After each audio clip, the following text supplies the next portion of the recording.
Hello, welcome back to How About That Crypto. You are watching your almost daily crypto news and updates with your host, Bitcoin Stylist. Today's news and updates is all about crypto's global footprint. Here in the USA, the FBI makes some moves on crypto. The Iranian government approves some crypto use. An Indonesian company makes an acquisition. Europe's crypto laws are about to go into effect. India looks to the Financial Stability Board, or FSB, for direction, and the IMF says the FSB is working on crypto guidance.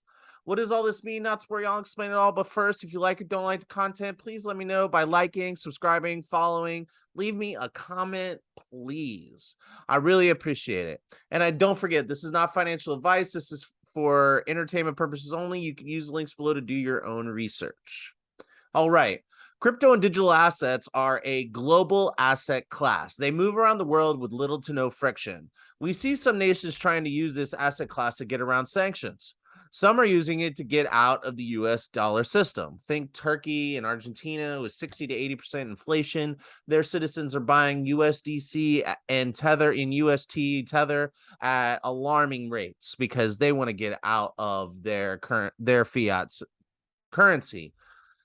So if you don't live in the US, then you probably understand the power of crypto. If you live in the US and you're not in crypto already, you probably don't understand. There are a lot of countries in the world that saw the USA freeze, or some would say steal, money from Russian individuals, Russian banks, and businesses when they put the sanctions post Ukrainian invasion. Well, when some nations saw how effective sanctions can be, a feeling of uncertainty came with it. Now there's a lot of talks, even from nations that we have decent relationships with, about reducing their exposure to such a system. Not only that, there is concern about the role the U.S. and the U.S. dollar will play in the future with the rise of China and their sprawling trade routes, and the use of their own digital currency becoming a competitive reserve currency.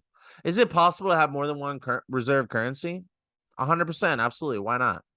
That said, I do not believe that any cryptocurrency will replace the dollar or the yuan.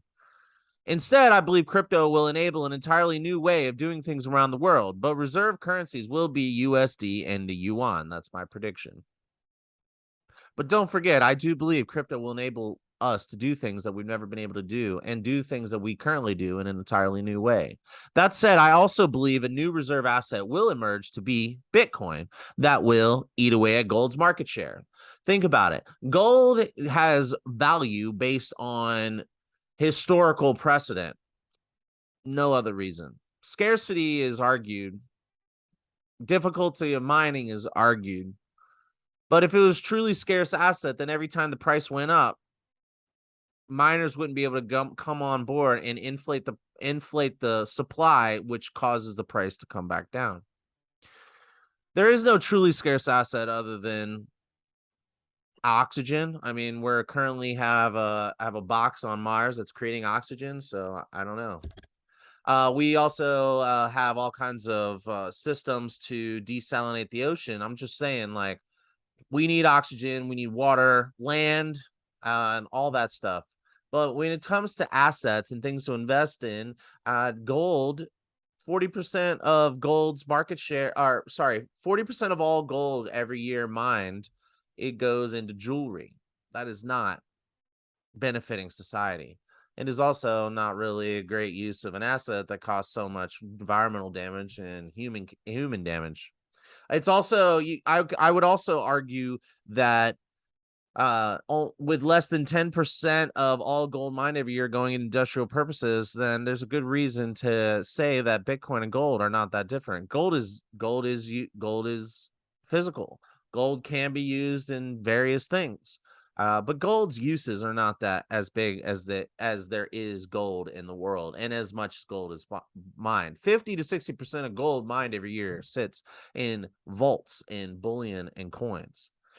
So and the reason it does that is because it's considered a hard asset, something to shore up the value or like support the value of a currency or your assets or your net worth.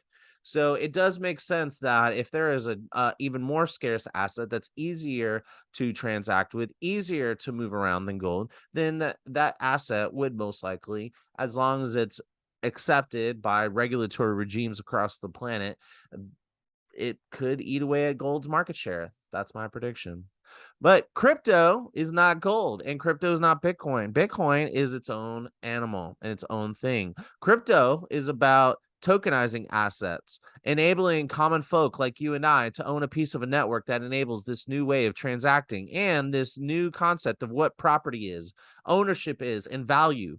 Finally, we can own our digital assets and control them. Businesses can more efficiently and effectively sell and lease digital assets, as can the rest of us. If you have been listening to this channel, you have heard various use cases of digital assets or cryptocurrencies. You also know that I believe that the world is already adopting this technology. Citizens, businesses, and governments are laying the groundwork and in many cases already using this technology. Finally, you also know that this is a global asset class and adoption will only be thwarted by restrictive government action. So today I have a handful of updates from around the globe. Let's dive right in.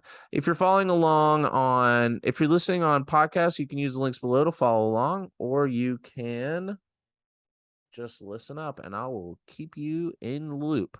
Author Parikshit Mishra reports for CoinDesk, FBI asks DeFi platforms to increase security measures, warns crypto investors against vulnerabilities. The warnings come after a slew of DeFi hacks this year, which has led to investors losing billions of dollars worth of crypto. So I'm just going to read a couple of things from here real quick and I'll explain. Says the Federal Bureau of Investigation, or the FBI, has asked decentralized finance, or DeFi, platforms to beef up security measures and warned investors against the vulnerabilities in these platforms. The FBI's warning comes as DeFi platforms, which do not use third parties to carry out financial transactions of the blockchain, have suffered several major attacks this year, which includes a massive nearly $650 million Ronin Bridge exploit earlier this year. If you've been paying attention to the news or following along on the show, you know exactly what we're talking about with the $600 million hack. Now, it's important to point out that with the FBI going to DeFi platforms and saying, hey, we want to advise you on your security, I think that legitimizes Bitcoin. They're not saying, hey, you need to shut this down. So I think that this is super bullish. What do you think? Let me know. Leave a comment below, and I am moving on. Author Rajpal Sin reports for the Crypto Times. Iranian regime approves use of crypto for trading and imports. The move is intended to counter U.S. sanctions. So let's read this real quick. This is a very different story. In the light of endless turmoil in the crypto market, Iranian industry, mines, and trade minister Reza Fatemi Amin was waved a green signal to use crypto for trading and importing goods. The approval will help the Iranian regime to counter intense sanctions on its finance and banking sector by the U.S., which suffocates its economic growth. Another use of cryptocurrency. Cross-border payments, even at 7 transactions a second, or whatever the Bitcoin transactions are, which is so slow compared to MasterCard and Visa.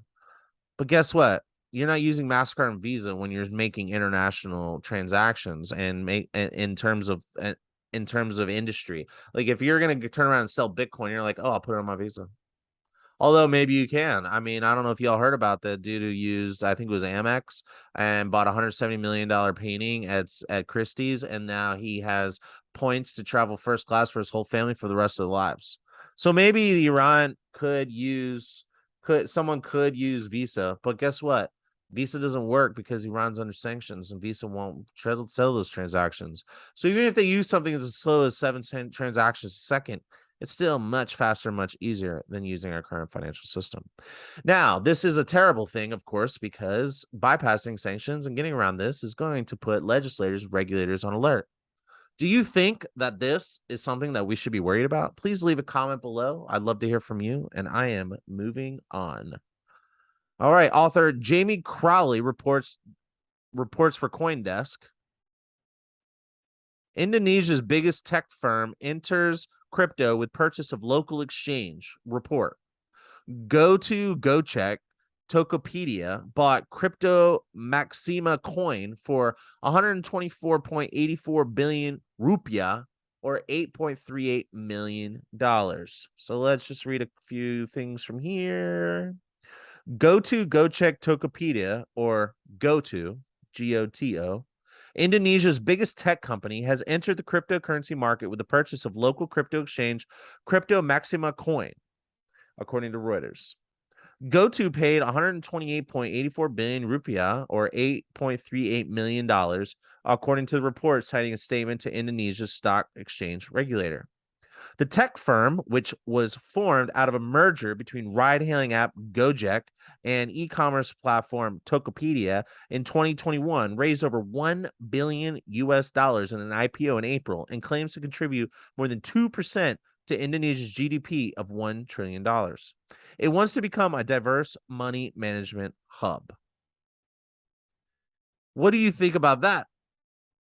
Acquisitions in foreign countries and continuing growth. Indonesia is a big deal country. They got lots of investments, and it's definitely no America. It's definitely no EU. It's definitely not Brazil, but I don't know. I think this is a good thing. More stuff like this we see, the more the international community is embracing it, and the more acceptance worldwide, the better. What do you think? Let me know. Leave a comment below, and I am moving on. All right, so it says it's author payments, which is reports for payments.com, but payments is spelled PYMN as in Nancy TS. So payments with no vowels.com. The title of this report is EMEA Daily. EU lawmaker says MICA crypto law could be ready in October.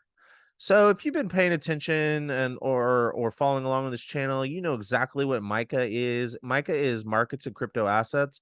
It's an entire comprehensive legislation that was debated. It got defeated, and then it came back, and now it looks like it's about to be adopted. So I'm just going to read this one piece right here. The text of the EU's Market in Crypto Assets, or MICA, could be ready in October, according to lawmaker Stephen Berger. It might be Stefan Berger. The legislation requires crypto asset providers to register with regulators to offer services in the block. The point of the law is to make parameters for how all the EU members nations regulate crypto. There could also be definite rules for stablecoin issuance. So just to refresh your memory, if you have been paying attention, if you haven't, to catch you up, MICA says that you are not allowed to, how do I say this? If I send you money from Coinbase to your Nano Ledger, Coinbase is not allowed to send that money to your Nano Ledger unless you give Coinbase your social security number and a copy of your driver's license. I know that might sound crazy to some of you, but what it's effectively doing is making every single transaction, every single wallet have to have an identity tied to it. So while that is kind of crazy for some people, think about it like this. If I wrote you a check and you did not have a bank account, how would you cash it? You would take it to a cash checking place, would ask you for your ID, or you would take it to my bank that I issued the check from, and they would ask you for your ID. They might even ask you for a thumbprint. So it's not very, basically how I understand it is Mike is going to turn the crypto world as it interacts with Europe into our current financial system. Now, as long as there's room for innovation, we will still see price go up. We still will see adoption. Now, it remains to be seen if these laws are going to reduce innovation and growth and startups, and if capital is going to leave Europe to go to more friendly jurisdictions. So we will see. And that's the big concern in the US, that these rules were a little too stringent. So we'll see if we adopt the same as socialist Europe. Hopefully we don't. What do you think about this? I think that ultimately, even though I don't like the rules, I also understand them, and it sounds like our current financial system. And while that might not be what Satoshi Nakamoto had set out for, or what a lot of people in the crypto world had set out for that they want, at the end of the day, if you own crypto and it becomes legitimized and institutional money, sovereign wealth funds and pension funds are all starting to invest in crypto, then you'll be making money. You know, it might not be the revolutionary payment system that you thought it was, but it could be a technology that's just a natural evolution of the internet, and it makes sense, you know, to have this ability to move value and money across the internet with direct settlement and peer-to-peer transfer of assets, did ownership of digital assets, tokenization of real world assets.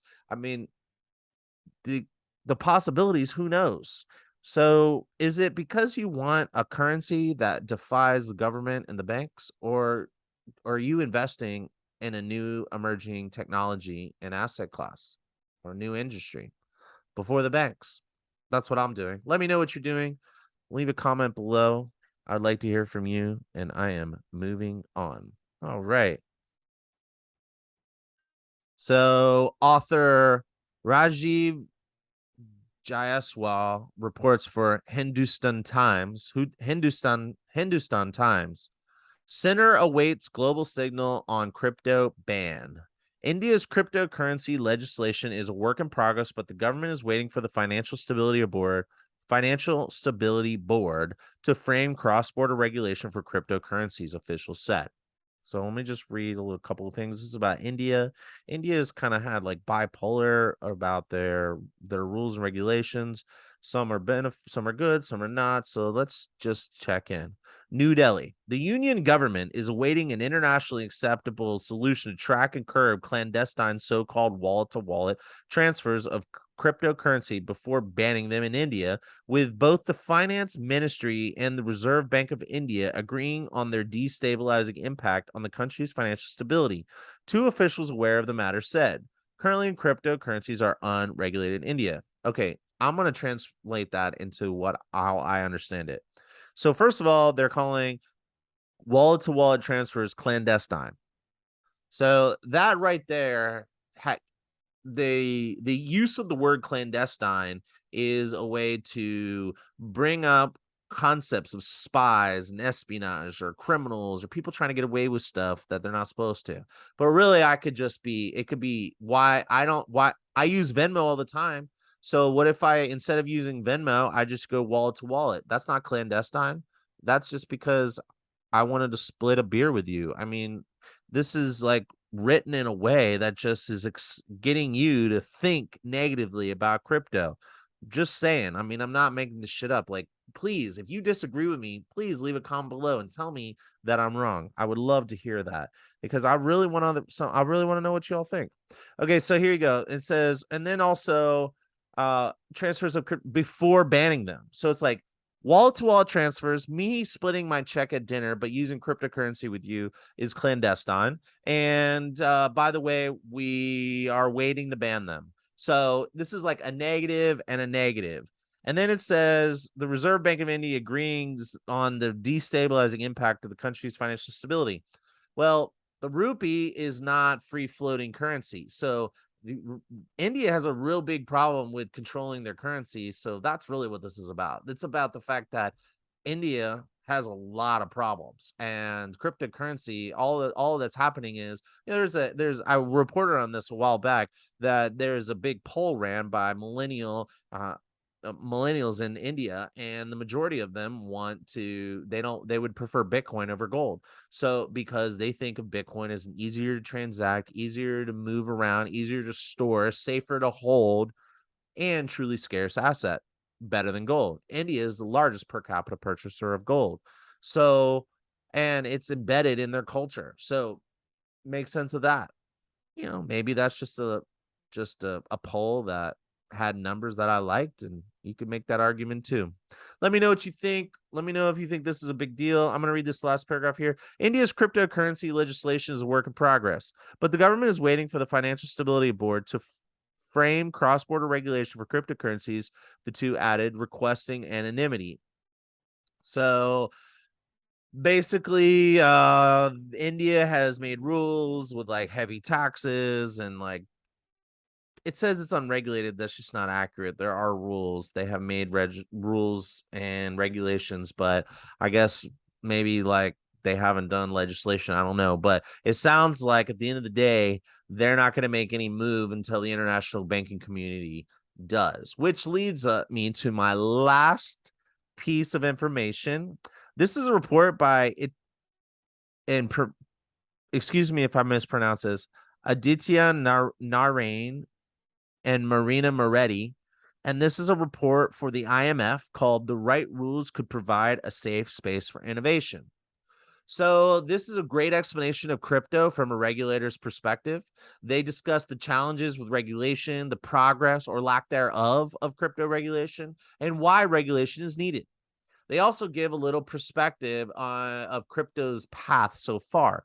This says right here, like if I can just like skim through this right here, it's volatile, but it's been around for more than a decade. It's coming more mainstream. Um, Applying current regulatory framework just isn't really working. So we basically is just saying like, hey, like this is a thing, it's coming, and we need regulations because our current regulations don't work. So we need to create new rules, new set of rules. And let's see, terminology is all over the place because different countries and different countries call different things. Is a crypto asset, is a digital asset, is a cryptocurrency, is an NFT considered a digital asset, etc. So there's a lot of confusion about like what the terminology is. So it makes it challenging to regulate. Let's see what else they got. Who is responsible? Because sometimes it's a group, sometimes it's a person. Um, Let's see. Crypto assets are merely codes that are stored and accessed electronically. They may or not be backed by a physical or financial collateral. So it's not like anything we've ever seen before. And you have all these regulatory agents, groups, and agencies and enforcement agencies, whatever, all these different groups of people and governments and agencies. They're just like trying to figure it out. And let's see, this last piece. At one extreme, authorities have prohibited the issuance or holding of crypto assets by residents or the ability to transact in them or use them for certain purposes. At the other extreme, some countries have been much more welcoming and even sought to woo companies to develop markets in these assets.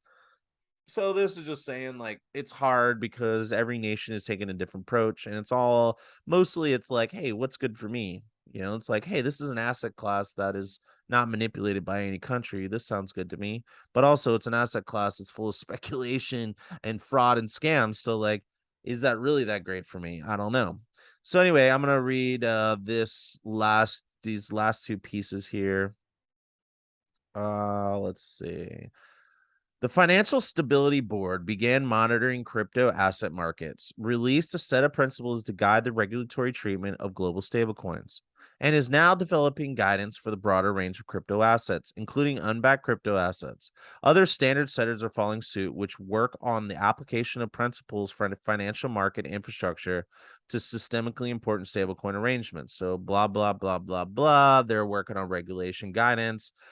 India is waiting on them to give them the guidance. They got down with stablecoins. Now they're trying to work on the rest of the assets. All right, continuing on. The regulatory fabric is being woven and a pattern is expected to emerge. But the worry is that the longer this takes, the more national authorities will get locked into differing regulatory frameworks. This is why the IMF is calling for a global response that, one, is coordinated so it can fill the regulatory gaps that arise from inherently cross-sector and cross-border issuance and ensure a level playing field.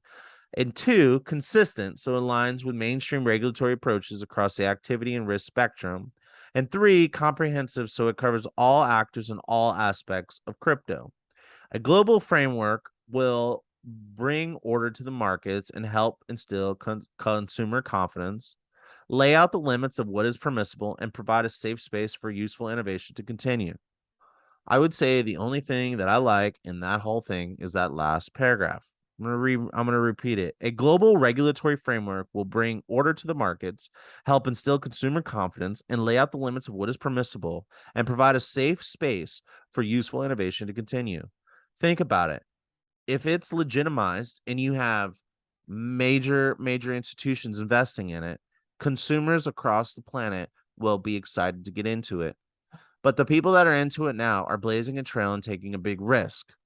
If you're involved in crypto, you are not like the majority of the world. you're willing to believe, and you believe in something, and or you're just trying to make money and you think this is your ticket. I mean, but at the same time, like, the majority of people are not going to put their money in crypto unless it's like $10 a week. You know, it's $500 a year. So we need regulation if you want masses to come in. You agree with me? You disagree with me? Let me know. Leave a comment below. I'd love to hear from you. And yeah, watch out for the IMF here. Some of the language they use just sounds like a bunch of BS. Talking about ensuring a level playing field. Get the out of here. I mean, come on. But I do agree that we need some sort of framework to give confidence to the market and make all of our investments go up. What are you? Are you an investor? Or are you a religious zealot about crypto? I would love to hear from you. What do you believe? What do you disbelieve? What do you agree? What do you disagree with me? I can't wait. Please leave a comment below, like, subscribe, follow. It helps support the channel. It doesn't cost you anything. Hodl on.